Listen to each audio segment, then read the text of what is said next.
അല്ലെങ്കിൽ ഞാൻ എനിക്ക് വൈബ് ചെയ്യാൻ പറ്റുന്ന ഇന്നത്തെ ഭാഷയും പറഞ്ഞാൽ ഭാഷയും കൂടെ നോക്കി ഇന്നത്തെ ഭാഷയിൽ വൈബ് എന്ന് പറയുമല്ലോ അതുപോലെ സമപ്രായക്കാരൻ അദ്ദേഹം ഉണ്ടായിരുന്നുള്ളൂ, വേറെ ആരും എല്ലാരും പ്രായം ചെന്നവരാ.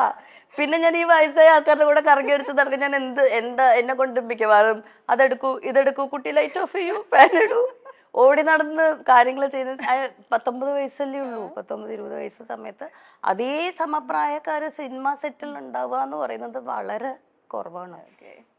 വളരെ കോ ആക്ടേഴ്സ് ഉണ്ടെങ്കിലേ ഉള്ളൂ. അതിപ്പോ ഞാൻ പെയ്ത് ഒഴിയാതെ എന്ന് പറയുന്ന സീരിയലില് ഒന്നാമത് എനിക്ക് ഭയങ്കര ഹോം സിക്നെസ് ആണ്. ഞാൻ എറണാകുളം വിട്ട് തിരുവനന്തപുരം തന്നെ കുറേ ലോങ് ആദ്യമായിട്ടാണ് അത്രയും ലോങ് ഡേയ്സ് മാറി നിൽക്കുന്നതെല്ലാം. പിന്നെ നമുക്ക് ഒരു ഷോട്ട് കഴിഞ്ഞ് അഭിനയിച്ചാൽ ബുക്ക് വായിക്കും, അത്രേ ഉള്ളൂ. പിന്നെ അതല്ലാതെ കുറെ നേരം ക്യാമറ അദ്ദേഹത്തിന്റെ കൂടെ പോയി സഹായിക്കും, കുറെ നേരം ഡയറക്ടർ സാറിനെ കൂടെ പോയി സഹായിക്കും, ഇതൊക്കെ തന്നെയുള്ളൂ. അപ്പോൾ അത് കഴിയുമ്പോഴത്തേക്കും ഇന്ദ്രൻ ഈ പറയുന്ന പോലെ ഇന്ദ്രൻ നാഗർകോയിലാണ് ആ സമയത്ത് പഠിച്ചുകൊണ്ടിരുന്നത്, എഞ്ചിനീയറിംഗിന് പഠിച്ചുകൊണ്ടിരിക്കുന്ന സമയമാണ്. അപ്പോൾ ഇന്ദ്രൻ ഈ അമ്മേനെ ലൊക്കേഷനിൽ കൊണ്ടുവിടാൻ വരും, പിന്നെ ലോങ് വീക്കെൻഡ്സ് ഉള്ള സമയത്തൊക്കെ സെറ്റിൽ വരും. നമ്മൾ ഓരോ കാര്യങ്ങൾ പറയും, ഒബ്വിയസ് ആണല്ലോ. ഇപ്പോൾ ഇന്ന് ഏതെങ്കിലും നമ്മളുടെ വീട്ടിലൊരു ഗ്യാതറിംഗ് നോക്കിയാൽ തന്നെ നമ്മുടെ കുട്ടികളെല്ലാവരും സമപ്രായക്കാരോടൊപ്പം അല്ലേ സംസാരിക്കുക. അങ്ങനെ സംസാരിച്ചു തുടങ്ങിയതാണ്. പിന്നെ സെയിം ടേസ്റ്റ് ഓഫ് മ്യൂസിക് ആണ്, പറയുന്ന കാര്യങ്ങളിലും കുറേ ഈ പറയുന്ന പോലെ റിലേറ്റ് ചെയ്യാൻ പറ്റി എന്നുള്ളൊരു സംഭവമുണ്ട്. ആൻഡ്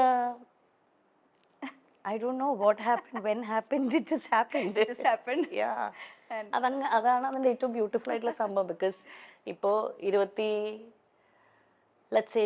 ഈ പറയുന്ന ഈ ദിവസം തൊട്ട് ഇന്ന് വരെ നിൽക്കുകയാണെങ്കിൽ ഈസിലി ഒരു 25 വർഷമായി. സോ ആ മാജിക് ഇപ്പോൾ 25 years ഹോൾഡ് ചെയ്യാൻ പറ്റിയിട്ടുണ്ട് എന്നതാണ് ഞാൻ മനസ്സിൽ സൂക്ഷിക്കുന്ന ഒരു കാര്യം. വലിയൊരു കാര്യം തന്നെയാണല്ലോ ഇന്നത്തെ കാലത്ത്. വളരെ നമുക്ക് കോമ്പാറ്റബിൾ ആയിട്ടുള്ള ഇന്നത്തെ കാലത്തിന്റെ എന്നുള്ളതല്ല, ഇതിന് ഇമ്പോർട്ടൻ്റ് ആയിട്ട് നമ്മൾ ആസ് പീപ്പിൾ നമ്മൾ മാറുമല്ലോ. 20കളിൽ നമ്മളല്ലല്ലോ 30കളിൽ നമ്മൾ, അതല്ല 40കളിൽ. അത് കീപ്പ് ചെയ്ത് പോകാൻ പറ്റണ്ടേ? ലോകം മാറുന്നത് വേറെ വിഷയം. നമ്മളുടെ മാറ്റത്തിനോടൊപ്പം തന്നെ നമ്മളുടെ റിലേഷൻഷിപ്സും ആ ചുറ്റുമുള്ള ആൾക്കാരെയും മാനേജ് ചെയ്തുകൊണ്ട്, അല്ലെങ്കിൽ അത് അങ്ങോട്ടും ഇങ്ങോട്ടും രണ്ടുപേർക്കും കംഫർട്ട് ആവുന്ന രീതിയിൽ കൊണ്ടുപോകാൻ പറ്റുക എന്ന് പറയുന്നത് അതൊരു ഒരു ആങ്കറാണ്. അപ്പം ഇന്ന് നമ്മളുടെ ഒരു എന്താ പറയാ, ഒരു സോഷ്യൽ മീഡിയയിലേക്ക് എത്തുമ്പോൾ, ഡിജിറ്റൽ മീഡിയയിലേക്ക് എത്തുമ്പോൾ അതിനൊരു കൾച്ചർ കുറച്ച് നല്ല ഡിഫറെൻ്റ് ആണ്. പ്രേക്ഷകർ കാണാൻ ആഗ്രഹിക്കുന്ന എല്ലാ പ്രേക്ഷകരും അല്ല, പല കാര്യങ്ങളും കാണാൻ ആഗ്രഹിക്കുന്ന പ്രേക്ഷകരുണ്ട്. അമ്മയെ തല്ലിയാലും രണ്ടുണ്ട് പക്ഷം എന്ന് പറയുന്നത്. ഇപ്പൊ ഞാൻ ചില സമയത്ത് എനിക്ക് പേഴ്സണലി വലിയ ഇൻട്രസ്റ്റ് ഉണ്ടാവില്ല ഇങ്ങനെ ഒരു കാര്യം ചോദിക്കാനായിട്ട്, പക്ഷെ എന്റെ ജോലിയുടെ ഭാഗമായിട്ട് ചിലപ്പോൾ ഞാൻ ചോദിക്കുകയും ചെയ്യും.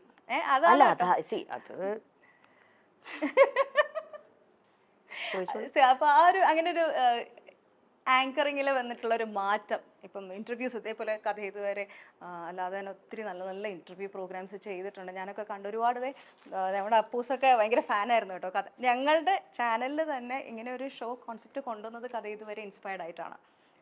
അപ്പോൾ താങ്ക് യു. അപ്പോൾ ഈ ഒരു മാറ്റം ഇപ്പം ഞാനിത് പറയാൻ കാരണം, മല്ലികാമ്മേനെ ഏത് ഇന്റർവ്യൂവിൽ കണ്ടാലും ബേസിക് ആയിട്ട് ചോദിക്കുന്ന ഒരു കാര്യമുണ്ട് മരുമക്കളെ പറ്റിയിട്ട്. അപ്പം അമ്മ എന്തെങ്കിലുമൊക്കെ പോയി പറയുകയും ചെയ്യും. അത് കിട്ടാൻ വേണ്ടിയിട്ട് നമ്മൾ എന്തെങ്കിലും ഒരു സാധനം ഇട്ട് കൊടുക്കും. അത് നിങ്ങൾ ചിരിക്കൊന്നും വേണ്ട, അമ്മ നല്ല മിടിക്കുക. അമ്മയ്ക്ക് അറിയാം നിങ്ങൾക്ക് എന്താ വേണ്ടെന്ന്. അതുകൊണ്ടാണല്ലോ നിങ്ങൾ പിന്നെ പിന്നെ ചോദിക്കുന്നേ.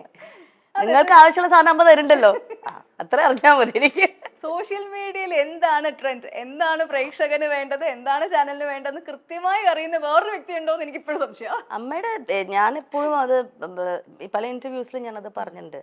അമ്മയുടെ പ്രായത്തിൽ അത്രയും റെലവെന്റ് ആയിട്ട് നിൽക്കാൻ പറ്റുക എന്ന് പറയുന്നത് ഭയങ്കര ഡിഫിക്കൽട്ടായിട്ടുള്ളൊരു കാര്യം തന്നെയാണ്.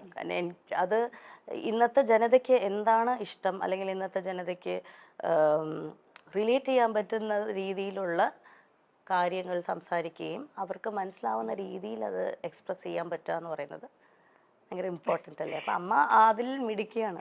ഞങ്ങളുടെ ചാനലിൽ തന്നെ വന്ന പ്രോഗ്രാമിൽ വന്നൊരു വേറൊരു സാധനം കൂടി ഞാൻ കാണിച്ചു തരാം കേട്ടോ. അമ്മയുടെ ആൻസർ പറഞ്ഞു, ഇത് കേട്ടിട്ട് മരുമക്കളുടെ റെസ്പോൺസ് നമ്മൾ ഇതിൻ്റെ ഒരു റിയാക്ഷൻ ആക്ച്വലി വേറെ വന്നിട്ടുണ്ടായിരുന്നു. ഇത് ട്രോളാണ് കേട്ടോ. ഞങ്ങൾ ചാനലുകാർക്കുള്ള ട്രോൾ. ആന്റി കുറച്ച് ഫ്രഷ് ക്വസ്റ്റ്യൻ എടുക്കട്ടെ. മല്ലികാന്റിക്ക് ഏറ്റവും ഇഷ്ടമുള്ള മരുമോൾ സുപ്രിയാണോ പൂർണിമയാണോ? ഇന്ദ്രജിത്താണോ പൃഥ്വിരാജാണോ മല്ലികാന്റിക്ക് ഏറ്റവും ഇഷ്ടം?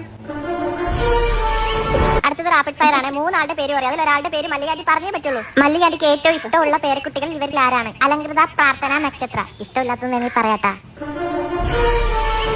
ഏറ്റവും സെൽഫിഷായ മരുമോൾ സുപ്രിയാണോ പൂർണിമയാണോ? ഇത് നിങ്ങൾക്കെതിരെയുള്ള ട്രോളാണ്. മല്ലികാന്റി പോലെ ഒരു ഫ്രഷ് ക്വസ്റ്റ്യൻ കൂടി ഉണ്ട്. ഇന്ദ്രനാണോ പൃഥ്വിയാണോ? നല്ല മക്കൾ ഇവരാരാണ്? ഇതിന്റെ വേറെ സംഭവം ഒറിജിനൽ സാധനം ഞങ്ങളുടെ ചാനലില് മല്ലികാമ്മയുടെ ഷോ വന്നപ്പം വന്ന ക്വസ്റ്റ്യൻ മീഡിയ ഓഡിയൻസിന്റെ ഇടയിൽ നിന്ന് വന്നതാണ്. ചെറുതായിട്ടെങ്കിലും ഒരു അമ്മായിയമ്മ മരുമകൾ പോരുണ്ടെങ്കിൽ ആ പോരെടുക്കുന്ന ആരെടുത്തായിരിക്കും? സുപ്രിയ. എനിക്കത് ഇഷ്ടമേ അല്ല. ഞാൻ എന്നെ കിട്ടത്തില്ല പോരിന്. ഞാൻ ഇവരുടെ കൂടെ താമസിക്കത്തില്ലല്ലോ. പിന്നെ പോരെടുക്കാൻ ഇതെങ്ങനെ പോരെടുക്കുന്നത്? ഞാൻ നിൽക്കത്തില്ല. ഞാൻ വേറെ അത് പറയാൻ മക്കൾക്ക് വലിയ പരാതിയാ കൂടെ ശ്രദ്ധിക്കാതെ. ഞാൻ അതല്ല. അതുകൊണ്ടാണ് ഈ സ്നേഹം. നമ്മള് കൂടെ കിടന്ന് വരവയാ തീർന്ന കാര്യം അതോടുകൂടി തീർന്നു. അല്ല, എന്നാൽ ഒരു ഇച്ചിരി മല്ലികാന്റിക്ക് ഒന്ന് ഇവളെ ഒന്ന് സൂക്ഷിക്കുന്നതാണ് നല്ലതെന്ന് തോന്നിയത് ഇവരിൽ ആരെയാണ്? നിങ്ങൾക്കിത് എന്താണ് എന്തറിഞ്ഞാലാണ് നിങ്ങൾക്ക് സന്തോഷാവുക? എനിക്കതറിയാം. ഏത് ഉത്തരം കിട്ടിയാലാണ് നിങ്ങൾക്ക് സന്തോഷാവുക? എന്താ നിങ്ങൾ കേൾക്കാൻ ആഗ്രഹിക്കുന്നത്? ഇത് കേൾക്കുമ്പോ എന്താ തോന്നുന്നു ശരിക്കും? ഇല്ല, എനിക്ക് അങ്ങോട്ടാ ചോദിക്കാനുള്ളത്. നിങ്ങൾ ചോദിക്കുന്ന ചോദ്യങ്ങൾക്ക് അതനുസരിച്ച് ഉത്തരം തരാലോ എന്ന് വെച്ചിട്ടാ ചോദിക്കണം കേട്ടോ.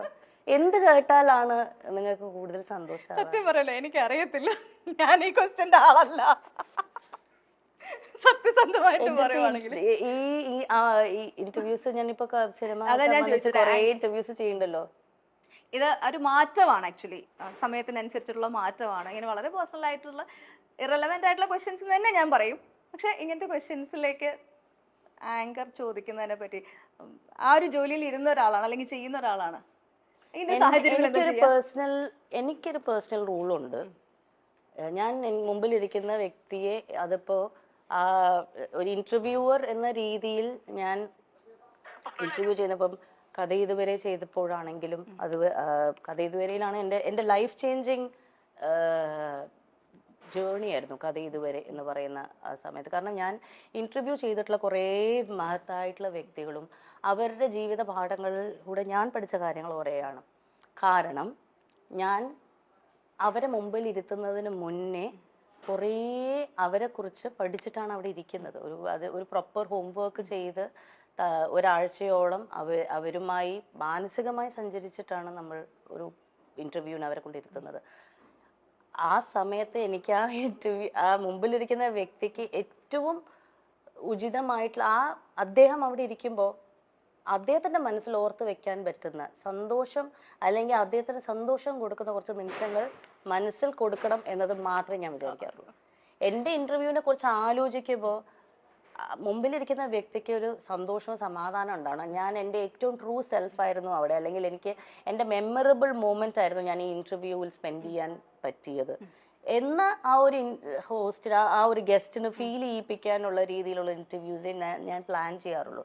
ഒരിക്കലും മുമ്പിലിരിക്കുന്ന വ്യക്തിയെ ഡിസ്റെസ്പെക്ട്ഫുൾ ആയിട്ട് അവർക്ക് അൺകംഫർട്ടബിൾ ആയിട്ടുള്ള രീതിയിൽ ചോദിക്കരുത് എന്ന് തന്നെ എനിക്കൊരു പേഴ്സണൽ ആയിട്ടുള്ള അതെൻ്റെ പേഴ്സണൽ സംഭവമാണ്. റൂൾ ബുക്കിൽ പ്രധാനമായി വരുന്ന ഒരു കാര്യമാണ്.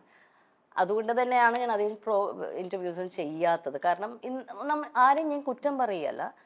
കംഫർട്ട് ലെവൽ ഭയങ്കര ഇമ്പോർട്ടൻ്റ് ആണല്ലോ. ഇപ്പം ചോദിക്കുന്ന ചോദ്യങ്ങൾക്ക് കംഫർട്ട് ആയിട്ടുള്ളവർ ആൻസർ പറയും, ചിലവർക്ക് അത് അൺകംഫർട്ടബിൾ ആണ്, അവരത് പറയില്ല. പക്ഷെ ഇന്റർവ്യൂവിനെ സംബന്ധിച്ചിടത്തോളം നിങ്ങൾക്ക് അത് പറ്റില്ല. നിങ്ങൾക്ക് ഒരു സർട്ടൻ കോളം ബുക്ക് ഉണ്ട്, അത് ടിക്ക് ചെയ്തേ പറ്റുള്ളൂ അല്ലേ. എനിക്ക് അങ്ങനെ ആരില്ല. ഞാൻ ചെയ്തിരുന്ന ഷോയിൽ എനിക്ക് പേഴ്സണൽ ആയിട്ടുള്ള ഒരു സ്വന്തമായി പറയാറുണ്ട്, ഞാൻ ഇന്ന കാര്യങ്ങൾ ചെയ്യില്ല, ഞാൻ ഇന്ന രീതിയിലേ ചെയ്യുള്ളൂ. എനിക്കതേ പറ്റുള്ളൂ. കാരണം എനിക്ക് ഒരാൾ അൺകംഫർട്ടബിൾ ആക്കാൻ പറ്റില്ല.